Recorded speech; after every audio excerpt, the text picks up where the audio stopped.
আসসালামু আলাইকুম। যে কোনো সিমের মালিককে কীভাবে খুঁজে বার করবেন, অর্থাৎ আপনাকে একটা নাম্বার থেকে বিরক্ত করতেছে বা আপনাকে হুমকি দিতেছে, আপনি চাইলে কিন্তু খুব সহজে সেই সিমের মালিককে বার করতে পারবেন। আপনি যদি আমার ভিডিওটি দেখেন তাহলে আপনি খুব সহজে যে কোনো সিমের মালিকানা বার করতে পারবেন। ভিডিওটি শুরু করার আগে একটাই রিকোয়েস্ট, প্লিজ সাবস্ক্রাইব করে অনেক বেশি শেয়ার করে দেবেন যাতে সবাই যে কোনো সিমের মালিককে বার করতে পারে।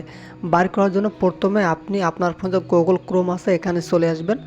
আসার পর ওপরে দেখেন সার্চ অপশন নামে একটি অপশন আছে, এখানে আপনি সার্চ করবেন ক্রিপ্টো বেটার লেগে সার্চ করবেন। সার্চ করার পর দেখেন আপনার সামনে প্রথম যে ওয়েবসাইটটি আসবে এর উপর আপনি ক্লিক করবেন।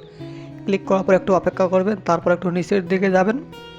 যারা ভিডিওটি দেখতেছেন প্লিজ সাবস্ক্রাইব করে অনেক বেশি শেয়ার করে দেবেন। নিচের দিকে আপনি আসবেন।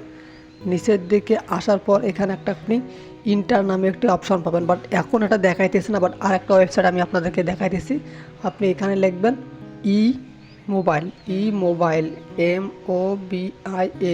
মোবাইল ট্রেকার লেখে আপনি সার্চ করবেন। সার্চ করার পর দেখেন লেখা আছে মোবাইল ট্রেকার.com, এর উপর আপনি ক্লিক করবেন। ক্লিক করার পর একটু অপেক্ষা করবেন। অপেক্ষা করার পর দেখেন এখানে দেখাইতেছে যে বাংলাদেশ এবং মোবাইল নাম্বার, অর্থাৎ আপনি যদি এখানে মোবাইল নাম্বারটা দেন তাহলে কিন্তু একটা ডিটেলস বাইর হবে, কিন্তু আসলে এটা কিন্তু অরিজিনাল ডিটেলস না।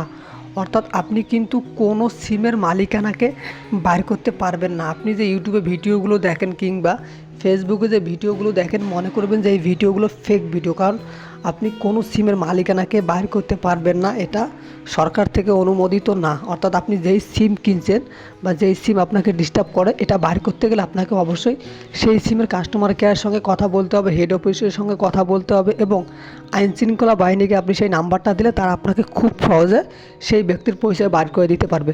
আমি আপনাদের ইউটিউবের বা ভিডিও দেখে সময় নষ্ট করার কথা বলতেছি না, কারণ আমি আপনাদেরকে সঠিক তথ্যটা বললাম। এরকম করে আপনি অনেকগুলো ভিডিও দেখছেন কিন্তু আপনার সময় নষ্ট হয়ে গেছে। যদি ভিডিওটি ভালো লেগে থাকে তাহলে আপনি সাবস্ক্রাইব করে শেয়ার করে দেবেন। ধন্যবাদ সবাইকে।